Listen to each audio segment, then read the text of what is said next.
Hello दोस्तों, तो यहाँ पे हमें एपिसोड की शुरुआत में जापानीज पुलिस हेडक्वार्टर्स का सीन दिखाया जाता है और यहाँ पे कीरा के रिपोर्ट्स के बारे में बात हो रही होती है। इन लोगों को यहाँ पे 3029 फोन कॉल्स और मैसेजेस आए हैं और साथ ही साथ उसमें 14 ऐसे लोग हैं जो कि कहते हैं कि वो कीरा को जानते हैं, फिर उन्होंने उसे कहीं देखा है। साथ ही साथ 21 लोग तो ऐसे भी है जो कि कहते हैं कि वो खुद ही कीरा है। इन सबको इग्नोर करते हुए इनका रिकॉर्ड बना लिया जाता है। वो ऑफिसर बताते हैं कि जैसे कि एल ने बोला था, ये पता लगाने के लिए कि उनकी डेथ कितने टाइम पे हुई है, तो लगभग सारे ही विक्टिम्स की डेथ वीकडेज में शाम के 4 बजे से रात के 2 बजे तक हुई है, लेकिन उनमें से 68% तो रात के 8 बजे से 12 बजे हुई। ये डेथ्स सैटरडे, संडे और छुट्टी के दिनों पे और भी ज्यादा बढ़ गई। तो इन सबको देख के एल यही बताता है कि इस हिसाब से जो किलर है वो एक स्टूडेंट है, और सुन के भी ऐसा ही लग रहा है क्योंकि एक बच्चा होगा जो कि एक तरीके का भगवान बनना चाहता होगा और दुनिया में इंसाफ लाना चाहता होगा। ये बहुत बचकाना है, मुझे पूरा भरोसा नहीं है, लेकिन अगर तुम्हारे मन में ये चीज है कि कीरा एक बच्चा नहीं हो सकता तो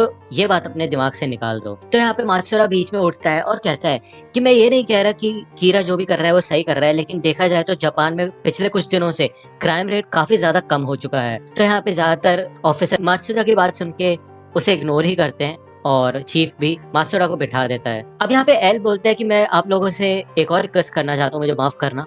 मैं ये जानना चाहता हूँ कि जो भी विक्टिम्स मरे हैं क्या उनकी आइडेंटिटी पब्लिकली अवेलेबल थी, जैसे कि उनकी फोटोज वगैरह, या फिर सिर्फ उनके नाम ही नाम अवेलेबल थे। तो यहाँ पे मीटिंग के बाद चीफ होता है और मात्सुरा माफी मांगता है कि मैंने मीटिंग में ऐसी बात बोली। तो चीफ यही बोलता है कि कोई बात नहीं, लेकिन अगर तुम ये कहते कि कीरा जो भी कर रहा है वो बहुत अच्छा कर रहा है और उसको इस बात के लिए अवार्ड देना चाहिए, तो थोड़ी दिक्कत हो जाती। यहाँ पे दूसरी ओर हमें लाइट का सीन दिखाया जाता है जो कि सायो को पढ़ा रहा होता है, और तभी उनके डैड घर पे आ जाते हैं और सायो वहां से चली जाती है। तो ryuk कहता है क्या बात है, बड़े रिलैक्स लग रहे हो। तो लाइट यही कहता है कि अगर बाय चांस कभी पुलिस मेरे को पकड़ने आती भी है तो भी कहने के लिए मेरे पास ये तो होगा कि मैं और भी चीजें करता हूँ जिससे मैं बच सकता हूँ। जब लाइट नीचे आता है तो हमें दिखाया जाता है कि वो चीफ लाइट का ही पिता होता है और ये लोग डाइनिंग टेबल पे बैठ के बातें कर रहे होते हैं। चीफ लाइट से पूछता है कि तुम्हारी स्टडीज कैसी चल रही है, और उसकी बहन और उसकी मॉम लाइट की तारीफ करते हैं कि वो काफी ज्यादा पॉपुलर है और इंटेलिजेंट भी है, तो उसकी चिंता करने की कोई जरूरत नहीं है। तो यहाँ पे जब ये ऊपर आ जाते हैं तो ryuk कहता है अच्छा मैं समझ गया, तुम इतने ज्यादा कॉन्फिडेंट इसलिए हो क्योंकि तुम्हारे डैड पुलिस में है। तो लाइट कहता है हाँ, और इसलिए मैं उनके कंप्यूटर में इजीली हैक कर सकता हूँ और इससे मेरे को उनके इन्वेस्टिगेशन के बारे में भी पता चलता रहेगा। तो यहाँ पे लाइट अपने डैड का कंप्यूटर हैक कर लेता है और उसमें जो भी फाइल्स होती है उनको देख के लाइट को पता चल जाता है कि अब पुलिस को शक है कि जो कीरा है वो एक स्टूडेंट हो सकता है। तो यहाँ पे लाइट कहता है किसी भी इंसान का नाम डेथ नोट पे लिखने के बाद हम उसके आगे कॉज ऑफ डेथ लिख सकते हैं, जैसे कि लाइट हमेशा हार्ट अटैक लिखता है, और दूसरे रूल के हिसाब से हम 6 मिनट 40 सेकंड में एक डेथ को डिस्क्राइब भी कर सकते हैं, यानी कि किसी विक्टिम को अलग तरीके से भी मार सकते हैं। इस हिसाब से अगर मैं किसी क्रिमिनल का नाम लिख के उसके आगे हार्ट अटैक लिख के नीचे 6 मिनट 40 सेकंड में मरने का टाइम भी सेट कर देता हूँ तो वो हो जाएगा, है ना ryuk? तो ryuk कहता है हाँ ऐसा हो जाएगा। तो लाइट कहता है फिर तो अब और मजा आने वाला है। तो यहाँ पे हमें दिखाया जाता है कि लाइट अपनी रोजाना एक्टिविटीज करता है, स्कूल जाता है, खेलता है, और साथ ही साथ दूसरी ओर वहाँ पे क्रिमिनल्स मरते रहते हैं लगातार। यहाँ पे हमें दोबारा जापानीज हेडक्वार्टर का सीन दिखाया जाता है और इधर 3 ऑफिसर्स चीफ के पास आते हैं और कहते हैं कि कल फिर से 24 लोग मरे और उससे पहले 23 लोग मरे थे। वो कहते हैं इसका मतलब वो जो कीरा है वो स्टूडेंट नहीं है, लेकिन उनमें से एक मेंबर कहता है कि जरूरी नहीं है, 2 दिन तो कोई बच्चा छुट्टी ले ही सकता है स्कूल से। तो यहाँ पे एल कहता है नहीं, तुम उसकी बात समझ नहीं रहे। कीरा हमें इन सबसे ये नहीं कहना चाहता कि वो स्टूडेंट नहीं है। जो मैसेज कीरा हमें देना चाहता है वो ये है कि वो सिर्फ बिना वहाँ पे हुए किसी कल्प्रिट को मार ही नहीं सकता, बल्कि उनके मरने का टाइम भी डिसाइड कर सकता है। तुम खुद ही सोचो, हर घंटे एक क्रिमिनल को मार रहा है, क्यों? जबकि पहले ऐसा नहीं था। और जैसे हमने ये कंक्लूड किया कि कीरा स्टूडेंट हो सकता है, वैसे ही टाइमिंग चेंज हो गई। तुम्हें क्या लगता है, इत्तेफाक है?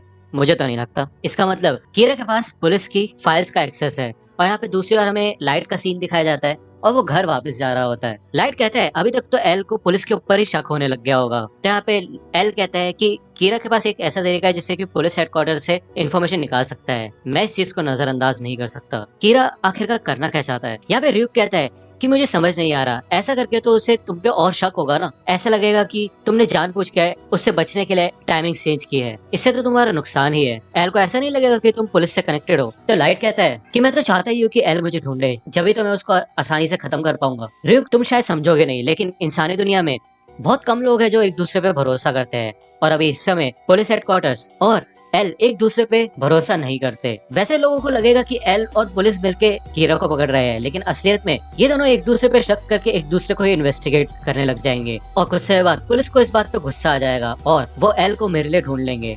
और जब वो उसे ढूंढ लेंगे तब मैं उसको मार डालूंगा। तो यहाँ पे हमें पुलिस हेडक्वार्टर्स का सीन दिखाया जाता है और यहाँ पे 3 पुलिस ऑफिसर्स कहते हैं कि हम रिजाइन कर रहे हैं क्योंकि हमें अपनी जान की पड़ी है, हम अपनी जान खतरे में नहीं डाल सकते, क्योंकि अगर मैं कीरा होता तो मैं सबसे पहले उन्हीं लोगों को मारता जो कि मुझे पकड़ने की कोशिश कर रहे हैं। भले ही पहले एल ने काफी कमाल का स्टंट किया था पूरे शहर के सामने और कीरा को चैलेंज किया था कि मुझे मारो, लेकिन असलियत में तो उसको अपना चेहरा और नाम दिखाने की कभी जरूरत ही नहीं पड़ी और वो तो दिखाता भी नहीं। लेकिन हम पुलिस ऑफिसर्स हमेशा अपने ऊपर एक बैज लेके घूमते हैं जिसपे हमारा नाम और फोटो दोनों होती है। कोई भी बंदा जिसके पास कंप्यूटर है वो हमें आसानी से ढूंढ के मार सकता है। और एल ने रिक्वेस्ट की थी ये देखने के लिए कि जो क्रिमिनल्स है उनकी आइडेंटिटी कैसे रिवील की गई थी। तो हाँ, एल सही था, उनका नाम और फोटो दोनों पब्लिकली अवेलेबल थी, इसलिए वो लोग मरे। और वैसे भी हम यहाँ पे अंधेरे में छुप के काम नहीं करते, हमें तो आगे रह के काम करना पड़ता है, एल की तरह नहीं। तो हमें क्षमा करो, हम यहाँ से जा रहे हैं। तो यहाँ पे दूसरी ओर हमें लाइट के क्रैम स्कूल का सीन दिखाया जाता है और यहाँ पे रियुक बाहर देखता है, उसे दिखाई देता है कि कोई बिल्डिंग के कोने पे खड़ा हुआ है। यहाँ पे दूसरी ओर एल सारे पुलिस ऑफिशियल्स की रिपोर्ट्स मंगवा लेता है और कहता है पुलिस फोर्स में 141 लोग हैं जिनके पास कीरा इन्वेस्टिगेशन की इन्फॉर्मेशन है, तो इन ऑफिशियल्स का ही कोई जान पहचान वाला होगा जो कि कीरा हो सकता है और पक्का इन्हीं में से है। यहाँ पे हमें दिखाया जाता है कि सोइचिरो यागमी की रिपोर्ट खुल जाती है जो कि चीफ ही होता है और उसमें उसके और उसके बेटे और बेटी की डेट ऑफ बर्थ भी लिखी होती है। तो यहाँ पे रियुक और लाइट जब घर जा रहे होते हैं तो रियुक लाइट से बात करने की कोशिश करता है, लेकिन लाइट बोलता है कि तुम्हें पता है मैं तुमसे बाहर बात नहीं कर सकता। तो रियुक कहता है ऐसा है तो तुम बस मेरी बात सुनो और कुछ बोलना मत। मैं तुम्हें बता देता हूँ कि डेथ नोट तुमसे बेहतर किसी इंसान को नहीं मिल सकती थी। मैं ना ही तुम्हारे खिलाफ हूँ ना ही तुम्हारे साथ हूँ, मुझे तुम्हारे साथ तब तक रहना है जब तक ये नोटबुक खत्म नहीं हो जाती या फिर तुम मर नहीं जाते। मैं एल की भी साइड नहीं हूँ ना ही मैं तुम्हारी साइड हूँ। तो लाइट कहता है हाँ मुझे पता है ये बात। रियुक कहता है कि मैं तुम्हें कभी नहीं कहूंगा कि जो तुम कर रहे हो वो सही है या फिर गलत, लेकिन मैं तुम्हारा रूममेट हूँ, तुम्हारे साथ ही रहता हूँ। तो लाइट कहता है तुम्हें हो क्या गया है, ऐसे बात तो नहीं करते तुम। तो यहाँ पे रियुक कहता है कि मैं कीरा का कोई सपोर्टर वगैरह नहीं हूँ, लेकिन इस चीज से मुझे भी दिक्कत हो रही है। तो मैं तुम्हें बता दूं कि कोई इंसान तुम्हें लगातार फॉलो कर रहा है। तो यहाँ पे हमें दिखाया जाता है कि पीछे से कोई आता है और वो लाइट को देख के छुप जाता है। तो यहाँ पे लाइट भी थोड़ी देर के लिए रुकता है लेकिन वो फिर से चलना शुरू कर देता है। तो रियुक कहता है यार इसने मेरे को तंग करके रख दिया है, भले वो मेरे को देख नहीं सकता लेकिन मैं तुम्हारे पीछे ही रहता हूँ, इसलिए मुझे लगता है कि वो मुझे ही देख रहा है। तो लाइट कहता है ये तो बहुत दिक्कत वाली बात है, मुझे इससे जल्द से जल्द छुटकारा पाना होगा। तो यहाँ पे लाइट घर पे आ जाता है और वो खिड़की से देखता है नीचे, लेकिन वहाँ पे कोई नहीं होता। वो कहता है कि क्या इतनी जल्दी एल ने पुलिस को इन्वेस्टिगेट करना शुरू कर दिया है? मुझे नहीं लगता, इसके लिए तो बहुत लोगों की जरूरत पड़ेगी। और ऐसा भी नहीं है कि उसको इतनी जल्दी शक हो गया हो मुझ पे कि मैं ही कीरा हूँ, क्योंकि बाहर तो मैं नॉर्मल हाई स्कूल स्टूडेंट की तरह ही लगता हूँ। तो इसलिए मेरे को अपना पीछे करने वाले का पता लगाना होगा और जब मेरे को उसके बारे में पता चल जाएगा तब मैं उसे मार दूंगा। तो यहाँ पे रियुक कहते हैं लाइट मैं तुम्हें एक कमाल की बात बताता हूँ, तुम्हें पता है एक इंसान और शिनिगामी में 2 बड़े अंतर होते हैं। तुम्हें पता है कि शिनिगामी को लोगों के नाम डेथ नोट पे क्यों लिखने पड़ते हैं? क्योंकि जब भी हम किसी इंसान का नाम लिखते हैं तो उनकी बची हुई जिंदगी हमें मिल जाती है। मान लेते हैं कि अगर कोई इंसान 60 साल तक जीने वाला है और हम उसका नाम डेथ नोट पे लिख के उसको 40 की उम्र में ही मार देते हैं, तो 60 - 40 20 साल, वो 20 साल हमारी लाइफ में ऐड हो जाते हैं। इसलिए हम लोग डेथ नोट में नाम लिखते हैं। तो इसलिए अगर हमें कोई सर में गोली भी मार दे या फिर हमारा दिल चीर दे तब भी हम मरेंगे नहीं। लेकिन तुम लाइट, चाहे तुम कितने भी नाम लिख लो डेथ नोट में, तुम्हारी जिंदगी ऐसे नहीं बढ़ने वाली। ये बस शिनिगामी के ऊपर ही अप्लाई होता है। ये तो हो गया पहला अंतर, जो कि एक शिनिगामी और उस इंसान में है जिसके पास डेथ नोट है। तो लाइट इसे देख के कहते हैं कि ये बात तो मैंने पहली बार सुनी है किसी शिनिगामी के बारे में, काफी अच्छा है। तो यहाँ पे रियुक कहता है इससे अच्छा तो तुम्हें दूसरा अंतर लगेगा, लेकिन ये जिंदगी को बढ़ाने के नहीं बल्कि जिंदगी को कम करने के बारे में है। तुम्हें पता है जब भी कोई शिनिगामी एक इंसान को देखता है तो उसे उसका नाम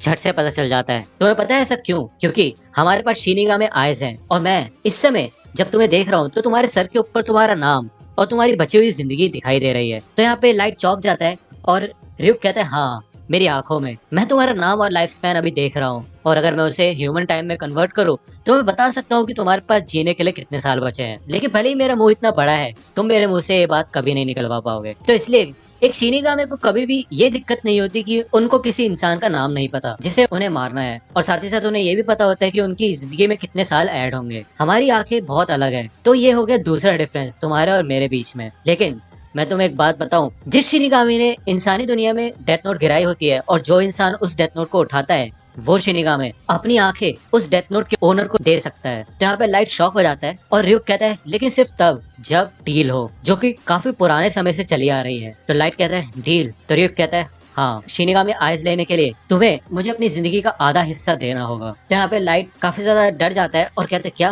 मेरी बची हुई जिंदगी का आधा? तो रिप कहता हाँ, दूसरे शब्दों में कहूँ अगर तुम अभी 50 साल और जीने वाले हो तो तुम सिर्फ 25 साल जियोगे, अगर तुम 1 साल और जीने वाले हो तो सिर्फ 6 महीने जियोगे। तो यहाँ पे लाइट कहता है और क्योंकि तुम ना ही कीरा की साइड हो ना ही एल की साइड, तो तुम मुझे किसी भी दुश्मन का नाम नहीं बताओगे जिसे मुझे मारना है ना, भले तुम्हें उसका नाम पता भी होगा। दूसरे शब्दों में मैं तुमसे मदद की कोई उम्मीद नहीं कर सकता, यही तुम कहना चाहते हो है ना? तो रियुक कहता है हाँ, और वैसे भी ये रूल्स बताना मेरा फर्ज बनता है, इसलिए मैंने तुम्हें बताया। तो इसलिए मैं तुम्हें फिर से बोलता हूँ, मुझे अपनी जिंदगी का बचा हुआ आधा हिस्सा दे दो और मैं तुम्हें शिनिगामी आइज दे दूंगा। तो यहाँ पे लाइट हंसता है और वो कहता है कि अगर मैं ऐसा करता हूँ तो मुझे सबका नाम पता चल जाएगा और इससे डेथ नोट को इस्तेमाल करना और भी ज्यादा आसान हो जाएगा। रियुक कहता है तो फिर क्या करे, डील करें? तो और यहाँ पे हमें दिखाया जाता है कि वो डिटेक्टिव होता है जो कि लाइट यागामी के घर के बाहर खड़ा होता है।